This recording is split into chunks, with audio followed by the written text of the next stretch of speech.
जो चीज सामने है, मिट्टी है, पानी है, ब्लड है, अरे एक बाल मिल जाए ना, बाल कहते हैं 7 पीढ़ी की सूचना देता है। एक बाल, हेलो, एक बाल है तो भाई क्या है ऐसा? किसी ने तो बनाया होगा। अरे तो जो इतना सिस्टम को जिस तरह से रन कर रहा है, वो किसी के ऊपर हाथ रख दे, क्या वो चलेगा नहीं? लेकिन उसने हमें जो है थोड़ा सा निमित्त बना दिया, हमसे उसने वो काम करा लिया। इसके लिए उसका लाख लाख धन्यवाद है, वरना काम तो होके रहेगा। ये गलतफहमी अर्जुन को भी होती है, तो भगवान पहले तो प्यार से समझाते हैं, फिर जो है आखिर में कड़वी बात कहनी पड़ती है कि अर्जुन तू यदि समझ रहा हो, क्योंकि तू मुख्य हीरो भाई, मेन रोल तेरे को ही मिला है, इस फिल्म का हीरो तो तू ही है, लेकिन तू ये समझ रहा हो कि तेरे युद्ध ना करने से ये जो है प्रतिपक्षी के जो ये दुष्ट लोग हैं ये ना मरेंगे, तो ये तेरी गलतफहमी। ये तो देख, फोटो देख ले, तेरे को फोटो दिखाई दे, मरे ही पड़े, देख ये तो मरे ही पड़े, देख तेरा फोटो दिखाई देता हूं तेरे को फ्यूचर का। तू तो अपना बांध छोड़, और जो मरे पड़े वो तू यश लूट ले फोकट में, है ना? तो हम लोग जो है, भगवान जो है हमें यश का निमित्त बना रहे हैं, ये भगवान की असीम असीम कृपा है ना? हरे कृष्णा। मनुष्य जीवन कई मायनों में बहुत विलक्षण है, बहुत विलक्षण है। कोई भी योनि वो अपने बारे में नहीं सोच सकती। क्या आप ये बात समझ रहे हैं? आपको लगेगा वो बस अपना जीवन जी रहे हैं, उनको चीजों का पता तो है, लेकिन वो अपने बारे में कभी ये सोच नहीं सकते कि हम इस योनि में क्यों हैं, कब तक हैं, उद्देश्य क्या है, क्यों डाला गया है हमको इस योनि में। ऐसी सोचने की शक्ति, विचार करने की शक्ति, जिसको कि विवेक कहा शास्त्रों ने, वो किसी में भी नहीं है। ये सिर्फ किस में है? सिर्फ मनुष्य मात्र में। मनुष्य भी भोग कर सकता है, जीवन जी सकता है जैसे कि पशु जीते हैं, लेकिन फिर भी ये भगवान की बड़ी विशेष कृपा है कि हम तो चाहते हैं कि हम ये हमारा शरीर भी ऐसे की ऐसे ही बना रहे। और अहमदाबाद में या मोटेरा में जो हमारा मकान है बढ़िया सुंदर सा, जिसको हमने सजाया है, पहले तो हमने 50 साल मेहनत करी, हाथ पैर तोड़े, और फिर 10-5 साल में जो है बढ़िया बढ़िया डिजाइन का मकान बनाया, और जब ढोने का नंबर आया जब तक चल दिया। तो चलो खैर, तो जो भी हमने ये सजा के रखा है सिस्टम, पति पत्नी परिवार बच्चे, ये शरीर, ये मकान, हम तो चाहते हैं कि ये सब बने रहे और हमें हमेशा सुख, हर रिश्ता जिसको कि हमें लगता है इससे हमें सुख मिल रहा है, ये हमें जिंदगी भर ऐसे ही सुख। बच्चे को हमने पाला पढ़ाया, कितना बड़ा एहसान किया भाई, कितनी मेहनत की, और हम चाहते हैं कि बच्चा हमारे हिसाब से चले। हालांकि ऊपर से हम कहते हैं हमें कोई लेना देना नहीं है, बस ये अपना काम कर ले, हाँ हमें कोई लेना, ये अच्छे से रहे। और कहीं अंदर से आवाज आती है हमें भी अच्छे से, वो नहीं बोलेंगे लेकिन बच्चा सुन लेता है। लेकिन पता चलता है कि वो बच्चा जिसको कि हमने ऐसे 30 साल तक, 25, 30, 35 साल तक जो है इस तरह से ट्रेंड किया, वो एकदम से यू टर्न मार गया। जो हमने नियम बनाए थे, जो संस्कार बनाए थे, वो सबकी भट्टी बजा गया। वो हमारी शक्ल देखना ही पसंद नहीं करता। हाँ, ये संभव है। तो ये सृष्टि आप देखिए, एक बहुत बड़ा मैसेज है, पकड़ें इसको, क्योंकि हमारे अंदर विवेक है। ये सृष्टि भगवान ने इस तरह से बनाई है, हम चाहें जितना इसको रखना चाहें, हम इसको रख नहीं सकते। हम तो बहुत चाहते हैं कि इससे सुख ले, हर चीज से सुख ले, हर रिश्ते से, शरीर से, संबंध से, भोग से, हम सबसे सुख चाहते हैं और खींच रहे हैं सुख। लेकिन अल्टीमेटली हमारे हाथ आज नहीं तो कल दुख ही आता है। क्यों ऐसा सिस्टम क्यों किया भगवान ने? इसलिए किया कि कुछ 2 तरह के लोग होते हैं भाई। एक तो होते हैं जो लड्डू खा के पछताते हैं, और एक हम कौन से वाले हैं? हम वो वाले हैं, आज देखो जो पछताना तो है ही भाई, तो क्यों ना लड्डू खा लिया जाए। कई ऐसे बिरले होते हैं जो कहते हैं लड्डू बड्डू कुछ नहीं, हटाओ ये सब, ग्रस्त जीवन सब संसार चल दिया, हम अब कुछ नहीं, देख लिया सारा कचरा, कचरा है सब देख लिया। हम कहते हैं नहीं भाई साहब ऐसा समझ में नहीं आ रही बात, थोड़ा सा घुस जाए अंदर। हाँ तो घुस जाओ, घुसने के बाद समझ में आ जाएगी बात। तो सृष्टि बनाई इस तरह से भगवान ने कि अल्टीमेटली हर रिश्ते से, हर पदार्थ से, जब तक कि हम जड़ की तरफ नहीं जाएं, भगवान कृष्ण की तरफ जब तक नहीं जाएंगे, हर रिश्ता, हर पदार्थ, इस सृष्टि का एक एक चीज अंत में दुख देगा हमको, जिससे कि हमारा इससे मोह भंग हो जाए और हम किसकी तरफ चलें? भगवान की तरफ चलें। देखिए किसी रिश्ते से, मैं नाम नहीं लूंगा, लेकिन किसी भी रिश्ते में हमारी विशेष आसक्ति है, और शास्त्र कितना ही चिल्ला ले, गीता कितना ही चिल्ला ले, क्या हम वो आसक्ति छोड़ सकते हैं? अच्छा किसी दिन धूमधाम हो जाए, जैसा आपको समझा था वैसे आप निकले ही नहीं, आप तो कुछ और ही, हमने इतना इतना किया लेकिन आपने तो सारा, मान लो किसी दिन धूमधाम हो जाए, अब उस रिश्ते में, अरे बात ही मत करो, नाम ही मत लो इसका। यानी जिस दिन संसार से हम निराश्रय होंगे, इसका जो हमने आश्रय मान रखा है, धन का, पद का, अपनों का, टीम का, जिस दिन ये टूटेगा ना विश्वास, वास्तव में तो हम उस दिन चलेंगे भगवान की तरफ। जब तक इन पर आश्रय है तब तक तो हम दोनों नावों में हमारे पैर चलेंगे, हम इधर भी रहेंगे और थोड़ा थोड़ा इधर भी मक्खन लगाते रहेंगे, प्रभु देखो आपकी भक्ति तो कर ही रहे ना, हाँ कर रहे हैं, तो अब आप थोड़ा सा हमारा मेंटेन रखो, इनको, हमारे बच्चों को, परिवार को, शरीर को। अच्छा कितने ही हम प्रार्थना कर लें, क्या ये शरीर रहने वाला है? अच्छा अभी भी क्या ये शरीर रह रहा है? स्वामी जी एक बात कहते हैं, इसको नेगेटिव लेने की जरूरत नहीं है, स्वामी जी तो वो बात कहते हैं जिससे हमें समझ में आए। स्वामी जी महाराज ये बात कहते हैं कि हम जी नहीं रहे हैं, सच्चाई ये है कि हम मर रहे हैं। चीन के जो दार्शनिक हुए कन्फ्यूशियस, वो बर्थडे का पता लग जाता कॉलोनी में किसी में भी, तो जाके मत डमरू बजाते, डमरू बजाते है ना, अरे कि तेरे मौत 1 साल और नजदीक आ गई, वहां तो हैप्पी बर्थडे मन रहा है, वो कह रहे कर क्या रहा है, तो यार फालतू अपशगुन कर रहा है भाई यार। तो वो कहते हैं भाई तुम आज 51 के हो गए, तो बताओ, हमें नहीं पता आपकी कितनी उम्र है, भगवान करे 100 साल हो, लेकिन बताओ आपने मृत्यु की तरफ एक कदम 1 साल वाला बढ़ाया कि नहीं बढ़ाया? तो अब ये डरने की बात नहीं है, जैसे ही हम इस चीज को अंदर हम ले आते हैं, अंदर ले आए यदि इस चीज को हम, तो आप पक्की बात मानिए कि रिश्तों में, पदार्थों में, सुविधाओं में जो हमारी पकड़ है ना अभी पूरी जिंदगी में, वो पकड़ हमारी कम हो जाएगी, फिर हम उनका वास्तविक सदुपयोग कर पाएंगे। मैं क्या कह रहा हूं, रिश्तों का, पदार्थों का यदि आसक्ति हटेगी तो हम उनका वास्तविक सदुपयोग कर पाएंगे। अच्छा आपने 20 लाख की एक गाड़ी खरीदी अभी, और एक आपके पास 15 साल पुरानी गाड़ी है, अब मेरे को जो है कुछ सामान ले जाना है, मकान करना है, तो बताओ कौन सी गाड़ी ज्यादा बढ़िया काम आएगी? अरे बोल ही नहीं अरे वो तो तुम्हारी लाड़ी है, तो लाड़ी को जो है खरोंच भी नहीं आनी चाहिए।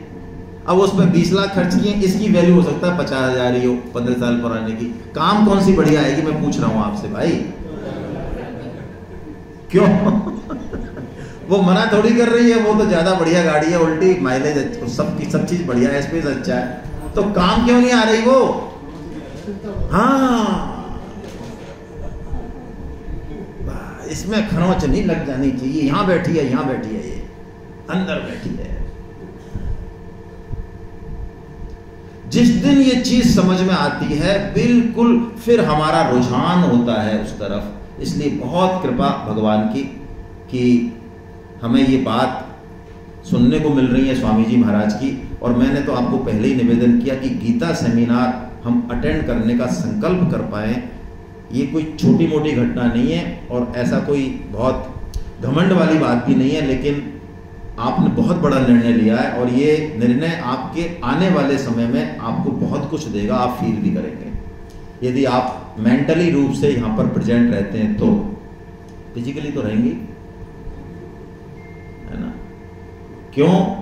स्थूल से ज्यादा सूक्ष्म प्रभावशाली है, सूक्ष्म से ज्यादा कारण प्रभावशाली है, कारण से ज्यादा ये अध्यात्म की तरफ चलने का जो हमारा रुझान है, संकल्प है, जो हम हैं स्वयं, जो हमारा स्वरूप है, जिसको हम जानेंगे गीता में, वो प्रभावशाली है। हम प्राय स्थूल पे ही काम करते हैं। जैसे कि मैं उदाहरण के तौर पर बताऊं, शरीर को स्वस्थ रखने की आजकल बहुत ज्यादा अच्छी बात है, बुरी बात नहीं है, आप इसको नेगेटिव मत लें। कौन से प्रोटीन देने, कौन से विटामिन देने, डाइट कैसे लेनी है, फलाना क्या करना है, बड़ा साहब इस पर रिसर्च है, बहुत बड़े बड़े खुले हुए हैं और भीड़ भी खूब रहती है। लेकिन मैं आपको बता दूं, भौतिक शरीर के पीछे एक सूक्ष्म शरीर है भाई। यदि वहां गड़बड़ होगी तो भौतिक शरीर को काजू बादाम जचे जो कर लो आप, कुछ नहीं होगा, क्योंकि रोग भौतिक शरीर में आते ही बहुत बाद में, ये गीता समझाती है इस चीज को। और सूक्ष्म से भी पहले कारण शरीर है, और कारण से पहले भी हम खुद हैं, खुद। यदि हमें अपना स्वरूप नहीं पता, भगवान से हमारा संबंध नहीं पता, हमें ये चीजें पता ही नहीं, हमने यहाँ पे काम किया ही नहीं जिंदगी में, पैसे कमाए, पद कमाया, लेकिन यहाँ काम नहीं किया, अब पक्की बात मानिए, सूक्ष्म कारण भौतिक ये सब नष्ट होगा, ये खराब हो जाएगा। लेकिन यहाँ काम चालू कर दिया, यहाँ काम चालू कर दिया, बिल्कुल खिल उठेंगे ये चीजें।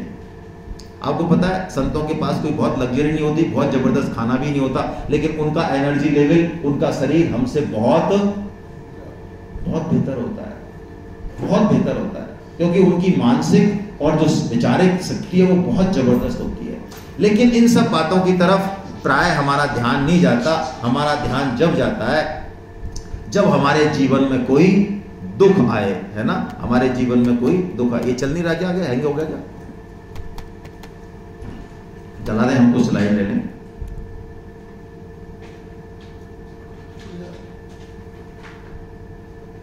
हाँ, अब चल रहा है, स्क्रीन करते हैं। हरे कृष्णा। आपको सबको किताब मिली है? एक बार हम थोड़ा सा गीता का महात्म्य पढ़ लेते हैं, है ना। हमारे यहाँ जो है हर ग्रंथ में महात्म्य का वर्णन होता है। महात्म्य का मतलब समझते हैं? कितने लोग नहीं जानते। देखिए, इस सेमिनार में बिल्कुल फील एट होम रहिए। ये बिल्कुल कथा के मोड में सेमिनार नहीं है। हम 2 दिन यहाँ पर आपस में बातचीत करेंगे, पार्टिसिपेशन करेंगे। आप लोग थोड़ा सा इंटरेक्ट कीजिए, प्रश्न पूछिए, अपने मन के भाव बताइए। मतलब थोड़ा सा एक ऐसे नहीं कि बस 2 दिन एक बर्डन की तरह चले जाए, मजा नहीं आएगा। हम इस तरह से नहीं करते। ये 2 वे सिस्टम रखें इसको, है ना। और कोई ऐसा भी फील करने की जरूरत नहीं है कि मुझे ये नहीं आता है ना। आप यदि कोई LKG वाला प्रश्न पूछेंगे तो बहुत से लोग प्रसन्न होते हैं कि यार हमें हिम्मत नहीं थी, इस पट्टे ने पूछ लिया, हमारा काम हो गया है। हाँ, तो धरातल पे रहें भाई, हमें क्या करना है, हम और आप एक ही नाव में सवार हैं, कोई खास बात नहीं है। तो महात्म्य का मतलब होता है कि यदि हम ये करते हैं तो हमें क्या क्या फल। तो क्यों दिया होता है हर ग्रंथ में महात्म्य? क्योंकि हम ऐसे हैं, प्राय सभी लोग 99.99, कि बिना फल के हम आगे चलते। इसलिए हर ग्रंथ में क्या वर्णन कर दिया। हाँ, चलिए, तो गीता का भी माध्यम क्या होगा गीता पढ़ने से। आइए जल्दी जल्दी हम ये श्लोक ले लेते हैं, फटाफट फटाफट। गीता शास्त्रमिदं पुण्यम यः पठेत प्रयतै पुमान् विष्णोः पदमवाप्नोति भय शोकादिवर्जिता। ये पेज नंबर 8 में मिल गए ना आपको? 8 में कितने पे सर राठौड़ साहब? 9 पे, पेज नंबर 9 पे है। आप किताब खोल लें, और नहीं तो स्क्रीन में भी आपको दिख ही रहा होगा। वेदव्यास जी महाराज कह रहे हैं कि गीता शास्त्र को यदि हम पढ़ते हैं, समझते हैं, अध्ययन करते हैं, तो 2 चीजें हमारे जीवन से चली जाएंगी। बोलिए, भय और शोक। हम सबको भय है जीवन में, सबको है भाई। ऐसा मत समझना ज्यादा पैसे वालों को नहीं है, पूछो तो सही उनसे। ज्यादा पैसे वालों को ज्यादा भय। अच्छा, आप में से कोई ऐसा है जो अपने बच्चों से या पति पत्नी से डरता हो? इसका मतलब आपके पास ज्यादा पैसे नहीं है। हाँ, ये मैं गारंटी से कह सकता हूँ। बहुत ज्यादा पैसे होते हैं वो अपने घर वालों से ही। हाँ, ऐसे स्वामी जी बताते हैं, आते हैं लोग तो क्यों भाई, अरे महाराज क्या पता अब इस लड़के की और इस पत्नी के लक्षण जो है ठीक निकल रहे, किसी दिन जो है हमारा कल्याण कर दें ये रात को।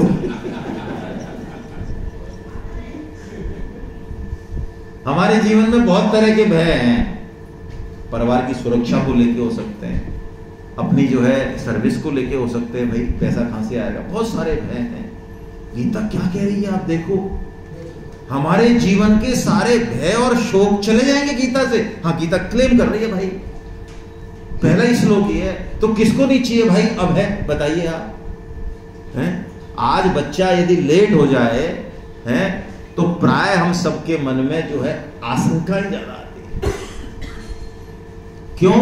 क्योंकि हम भयग्रस्त हैं। तो गीता कह, अच्छा एग्जाम दे दिया, अब कुछ यूथ है यहाँ पे, देखिए बड़ा अच्छा लग रहा है मुझे, 4-5 तो हैं कम से कम बच्चे, और मैं इनके माताओं को या जो भी इनको लेके आए उनको नमन करता हूँ कि लेके तो आए, इनकी ये ताली बजाने लायक काम किया भाई इन्होंने, है ना।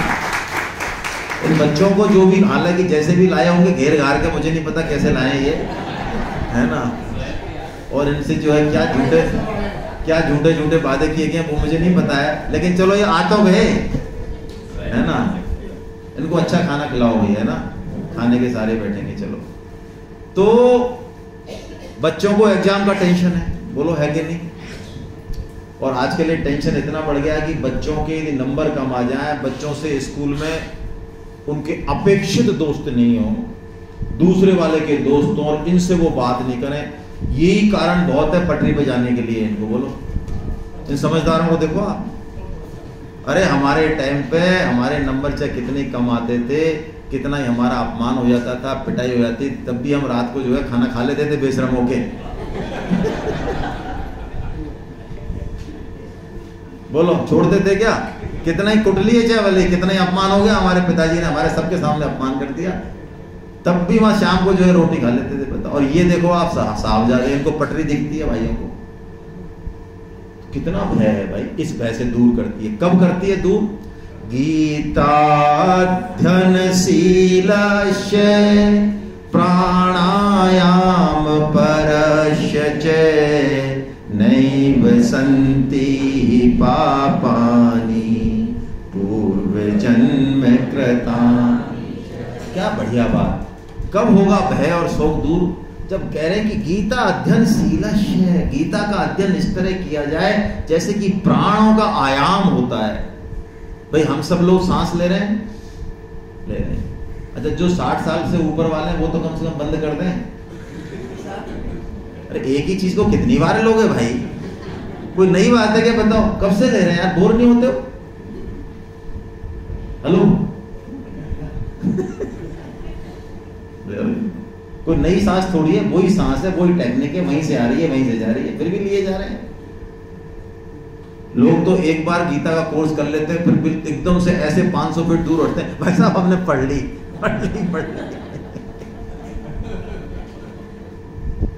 भाई कैसे पढ़नी है गीता?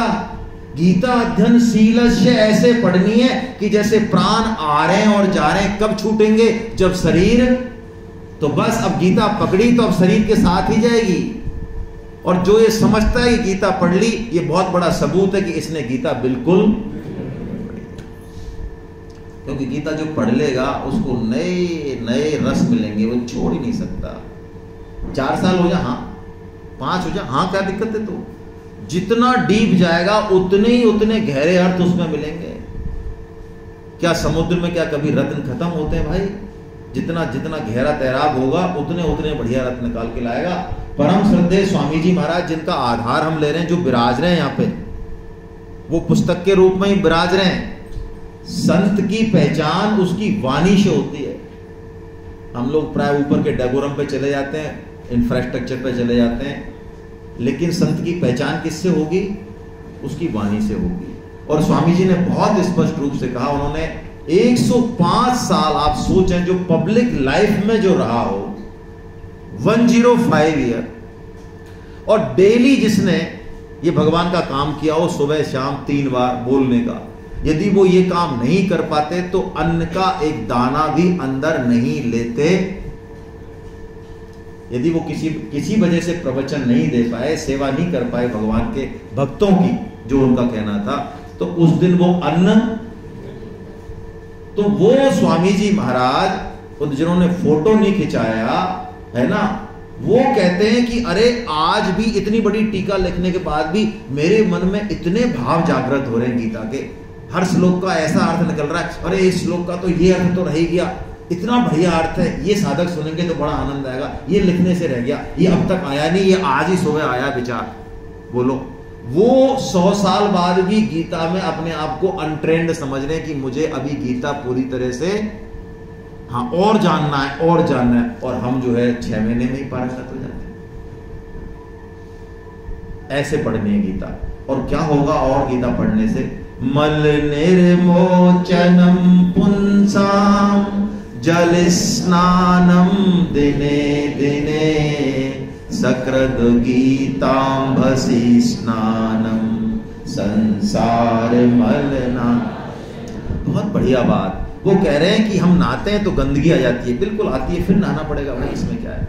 लेकिन ये गीता रूपी गंगा में यदि हमने स्नान कर लिया तो ये हमारी आंतरिक शुद्धि कर देगा। ओहो, हम प्राय पाप नहीं करें या प्रायश्चित करें, इन चीजों में लगे रहते हैं। गीता कहती है पाप करने की वृत्ति कहां से आती है मनुष्य में? गीता उस जड़ को खत्म करती है। यानी हमने गीता रूपी गंगा में स्नान कर लिया तो बस संसार का सारा मल जो है वो हम बिल्कुल उससे एकदम से पवित्र हो जाएंगे फिर लगने का। इसीलिए वेदव्यास जी ने घोषणा की, अरे इधर उधर झांकने की जरूरत क्या है, सारे शास्त्र इतने बड़े बड़े हैं, हमारी आयु कम है, हमारी समझ कम है, हमारी सामर्थ्य कम है। मैं बहुत स्पष्ट रूप से कह रहा हूं ये बात।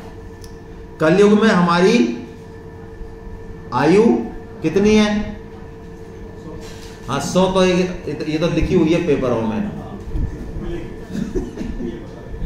वास्तव में तो वो एवरेज 70 रह गई है, और 70 में भी जो काम किए वो तो बाकी के पीछे का एपिसोड तो दुकान पे का है, जैसे पिक्चर होती है ना कोई ट्रेजेडी वाली, हैं?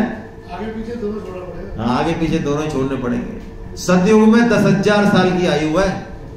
हाँ बोलो, हमारी कितनी है? इतनी सी है, और इतने में भी कितनी निकाल दी हमने। अब बताओ कितने से टाइम हमको जितनी बची है, भाई हम तो कह रहे हैं 100 साल ही जिए सभी, लेकिन फिर भी जितनी बची है 5 साल 10 साल उतना ही तो हमको संयम करना है और हमारा काम हो जाएगा। 10,000 साल तक तपस्या करने की जरूरत नहीं है। इसलिए उन्होंने कहा गीता इतना छोटा ग्रंथ है और सारे शास्त्रों का सार है, इसलिए गीता सुगीता कर्तव्या के मन ने शास्त्र विस्तर है।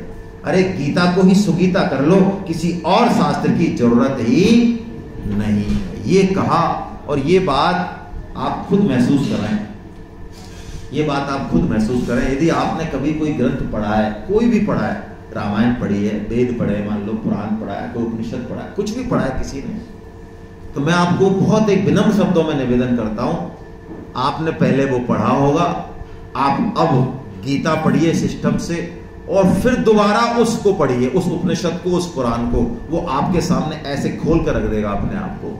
क्योंकि अब गीता रूपी मास्टर चाबी आपके हाथ में, पढ़ करके देखिए आप, सुनने की बात नहीं है ये। आप किसी भी, कितने इंटेलिजेंट हो, चाहे मैं आपसे कह रहा हूं, कितने ही आप चाहे कुशाग्र हो, एकाग्र हो, गीता हर ग्रंथ की मास्टर चाबी है, हर ग्रंथ को खोल देगी गीता। इसलिए वेदव्यास जी ने कहा गीता पढ़ ली बस, और कुछ करने की जरूरत नहीं। वाह क्या बात है। गीता गंगोदकम पीत्वा पुनर्जन्म ना विद्यते। गीता रूपी गंगा का पान करने से पुनर्जन्म ही नहीं होगा। पुनर्जन्म मतलब दुख नहीं होगा भाई। पुनर्जन्म किसका नाम है? दुख का। अभी हमको लगता है अरे क्या दिक्कत है, दोबारा आ जाए मोटेरा में तो एक बार और राउंड से, हैं?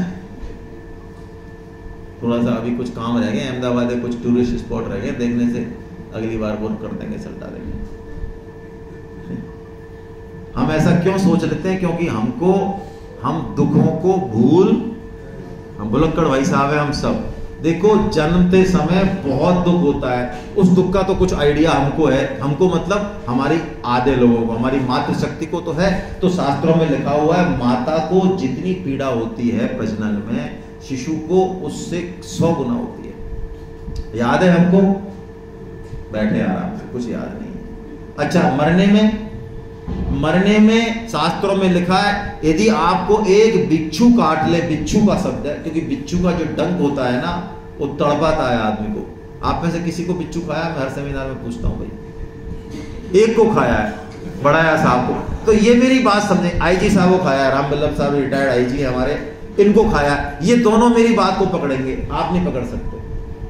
मेरे को इसलिए पता है कि गांव में मेरी सिस्टर को खाया, तो मेरी सिस्टर को मैंने रात भर तड़पते हुए देखा। मेरे बाबा साहब को उनकी जो है जो भी झाड़ फूंक मरम पट्टी पुराने जमाने की बात है, तो मुझे आइडिया, मुझे खाया नहीं है लेकिन मैंने देखा है कि बिच्छू ये बवाल क्या है, ये आदमी कैसे नाचता है, क्या होता है इसका। तो 100 बिच्छू खाएं, इतना दर्द किसमें होता है? मृत्यु में। और जरा जरा यानी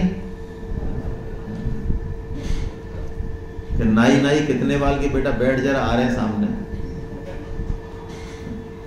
बुढ़ापे में कितना दुख है भाई, जरा थोड़ा सा चले जाएं इधर उधर, जहां बुढ़ा जो बुजुर्ग लोग हैं। घर में तो रहे नहीं आजकल, घर साफ सुथरा कर दिया हमने, तो पता लग जाएगा कि बुढ़ापा क्या चीज है। और ये समझ रहे हो कोई है, मैं इसलिए बता रहा हूं पोस्ट के नाम से, इसलिए बोला, कोई ये समझ रहा हो कि पैसे से, पद से या किसी क्षमता से बुढ़ापा ठीक हो जाएगा? ना भाई ना। ये युग चक्र है। आपके 1 करोड़ पे लात मार के बच्चा निकल जाएगा, हमको नहीं रहना, हम झोंपड़ी में रहेंगे लेकिन आपकी तरफ रुख नहीं करेंगे। बोलो, आप रखो अपने 1 लाख। वो गए जमाने कि पहले सिक्के उछालते थे बुढ़ापे और लोग सेवा करते थे, वो गए जमाने। बुढ़ापा बहुत बड़ा दुख है और व्याधि बहुत बड़ा दुख है, रोग कितना बड़ा दुख है।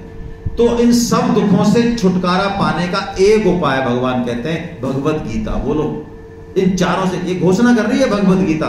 साइंस के पास इनका कोई उपाय, किसी के पास कोई उपाय नहीं है। ये भगवत गीता है जो ये कह रही है कि इन चारों दुखों से हमेशा के लिए छुटकारा मिलेगा। और ऐसा नहीं है कि ये कपोल कल्पना है, हजारों लोगों ने ऐसा इसको प्राप्त किया है। वो स्वामी जी इसके प्रमाण है, बहुत सारे प्रमाण है, बहुत सारे संतों पर।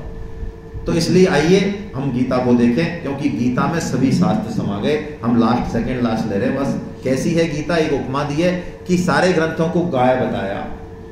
अब गाय के अंदर दूध है, लेकिन 2 चीज चाहिए, एक तो काढ़ने वाला हो, और काढ़ने वाला हो तो भी पार नहीं पड़ेगी। गाय दूध किसको देगी? बछड़े को देगी, हमको देगी नहीं। हमको दे देती है क्या? बछड़े को देती है। तो बछड़ा हो तो गाय के अंदर से दूध आए। हालांकि वो अलग बात है कि बछड़े को अलग करके हम जो है पी जाते हैं उसको, है ना। तो यहां पे ग्वाला कौन बने हैं? सभी शास्त्रों का मंथन है। देखो, ग्वाला बने हैं कृष्ण, और बछड़ा कौन बने हैं? अर्जुन बने हैं। वाह! और फिर क्या निकला है? गीता रूपी दूध निकला है। भाई देखिए, शास्त्र सब तैयार है, भगवान सब तैयार है, पूरा सिस्टम तैयार है। कलयुग में भी पूरा तैयार है। कलयुग में कुछ नहीं है, कलयुग हमारे लिए बहुत बढ़िया है। लेकिन क्या हम तैयार हैं? हेलो, बहुत गहरी बात है ये। मैं कह रहा हूं सब तैयार हैं, शास्त्र तैयार है, सदगुरु सब तैयार है, बिल्कुल तके बैठे हैं एकदम। मैं पूछ रहा हूं क्या हम तैयार हैं? अरे कृष्ण से बड़ा कोई नहीं है, कृष्ण परम पुरुषोत्तम है, और अर्जुन उनके सखा है, सखा खासम खास फ्रेंड, जिनकी बेडरूम तक एंट्री है। आप शास्त्र पढ़ें तो वो है फ्रेंड अर्जुन। और 86 ईयर तक साथ रहे वो। कितने साल तक? जब महाभारत का युद्ध हो रहा है तब 86 साल के हैं दोनों, और रात दिन साथ रहते हैं। लेकिन तब भी क्या अर्जुन को गीता मिली? नहीं मिली। क्यों? क्योंकि उनके अंदर खुद के चटपटी नहीं लगी। जैसे ही लगी तो मिली, हाँ मिली, बस यही बात है। तो यही कह रहे हो, सर्वोपनिषदो गावो दुग्धा गोपाल नंदना पार्थो वत्स सुधीर भोक्ता दुग्धम गीतामृतम। अरे ये सारे शास्त्र गाय हैं, कृष्ण वाले हैं। तो आइए हम गीता रूपी दूध जो है वो पीते हैं। मनुष्य जन्म बड़ा दुर्लभ है, हमने देख लिया। यहां पर हमको 3 चीज मिल गई। एक तो मनुष्य जन्म मिलना, ये बहुत बड़ी बात है। प्रभुपाद जी महाराज जो इस्कॉन के संस्थापक हैं, परम श्रद्धेय श्री प्रभुपाद जी महाराज, आप सोचें 77 साल की उम्र में बाहर जाके विदेशों में और धर्म की बात का प्रचार करना कोई आसान काम है भाई? अरे हमारी कोई पड़ोसी नहीं सुनता, अरे हमारे बच्चे नहीं सुनते, बोलो। और यदि आपको गलतफहमी है, बहुत लोगों को गलतफहमी, में ये कड़वी बात इसलिए कहता हूं, मैं ऐसे नहीं बोलता हूं, अनुभव से ही कह रहा हूं।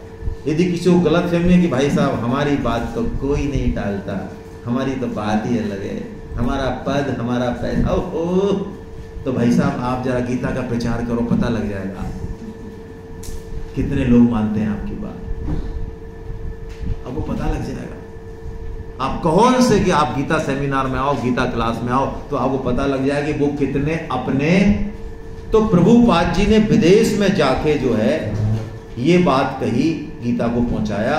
उनका ये कहना है कि हम लोग कितने केयर करते हैं शरीर की, धन की, पद की, और हमको ये नहीं पता कि कब ये काल झपट्टा मारेगा और हमारी अगली योनि क्या होने। बोलो, हम यदि पशु योनि में हो, हम यदि पक्षी योनि में हो, कीड़े योनि में हो, तो बोलो क्या गति होगी हमारी? हम किसी से कुछ कह सकते हैं क्या? गधे को, ये कभी कुत्ते को, बैल को, वो अपनी जिंदगी से मान लो परेशान हो जाए, सपोज खाना नहीं मिल रहा है, मालिक पीट रहा है, तो क्या वो सोच सकता है यार हटो अब हमको गीता सेमिनार में जाना है यार, इस्कॉन टेम्पल में, ऐसी हाईवे रोड पर? सोच सकता है? अरे भाई मैं पूछ रहा हूं, सोच सकता है? कितने भी दुख आ जाए तब भी सोच सकता है? नहीं सोच सकता। कौन सोच सकता है? हम सोच सकते हैं। तो ये मनुष्यत्व मिला हमको, और मनुष्यत्व में आके हमको मुमुक्षा जागृत हो गई, यानी हमको गीता सुनने की इच्छा हो गई। ये बहुत बड़ी बात है, ये करोड़ों लोगों से हमको अलग करती है। मनुष्य जन्म मिलना बहुत बढ़िया बात है, लेकिन उसको भी हमने लगा दिया भोगों में, पशु पक्षियों की तरह, तो फिर कोई बड़ी बात नहीं है, वो बहुत बुरी बात है। क्योंकि मनुष्य जन्म जितना बढ़िया है, यदि उसका सदुपयोग नहीं हुआ तो वो उतना ही खराब है। एक तो आदमी बैलगाड़ी पे जा रहा है, एक बस में जा रहा है, एक ट्रेन में जा रहा है और एक प्लेन में जा रहा है, और चारों का एक्सीडेंट हो जाता है। बोलो हाथ पैर कहां टूटने के चांसेस ज्यादा है? हेलो, पाटिया साफ है ना? बिल्कुल। प्लेन में तो बिल्कुल गया मामला। अच्छा, बैलगाड़ी वाले के हाथ पैर टूटेंगे, क्या होगा भाई? तो भाई जितनी भी योनियां हैं उनका कुछ नुकसान नहीं होना है। गधे का, घोड़े का, कुत्ते को कुछ नहीं बिगड़ना है, कुछ भी नहीं बिगड़ना है। शेर कितनी हत्या कर दे, कुछ नहीं बिगड़ना है उसका। हाँ, ये शास्त्र कह रहा है। लेकिन मनुष्य जन्म, भैया कोई ये नहीं कह सकता नहीं नहीं साहब मुझे तो पता ही नहीं था किसी ने कहा ही नहीं Gita. No, ignorance is no excuse. मनुष्य जन्म उस तरह की धार है भाई, या तो गाल कटेगा यदि शेविंग बनाना नहीं आया, नहीं तो शेविंग बन जाएगी, काम हो जाएगा। दो ही काम होंगे, बीच का रास्ता नहीं है। हम समझें इस चीज को। कोई ये समझे नहीं नहीं मुझे तो पता नहीं था, नहीं नहीं कुछ नहीं होगा। बिल्कुल डेस्टिनेशन डिसाइडेड है ड्यू टू हमारे कारण कि हमें क्या, किस योनि में जाना है। यदि हम ऊपर लिफ्ट नहीं किए हमने, तो हमको ये नीचे जाना ही पड़ेगा। तो मुमुक्षा जागृत हो गई, अब हम नीचे जाएंगे नहीं। और मुमुक्षा तो जागृत हो जाए, हम गीता पढ़ना चाहें, लेकिन भैया कोई सिस्टम भी तो हो। आपको पता है 100 साल पहले शुद्ध श्लोकों वाली, शुद्ध बिल्कुल, जिसमें अशुद्धियां नहीं हो, ऐसी गीता है भारत में नहीं थी तो और विदेश में कहां से होगी? ये गीता प्रेस की स्थापना क्यों हुई? 1923 में सेठ जी महाराज जब सत्संग करते थे तो उन्होंने 5000 गीताएं छपवाई।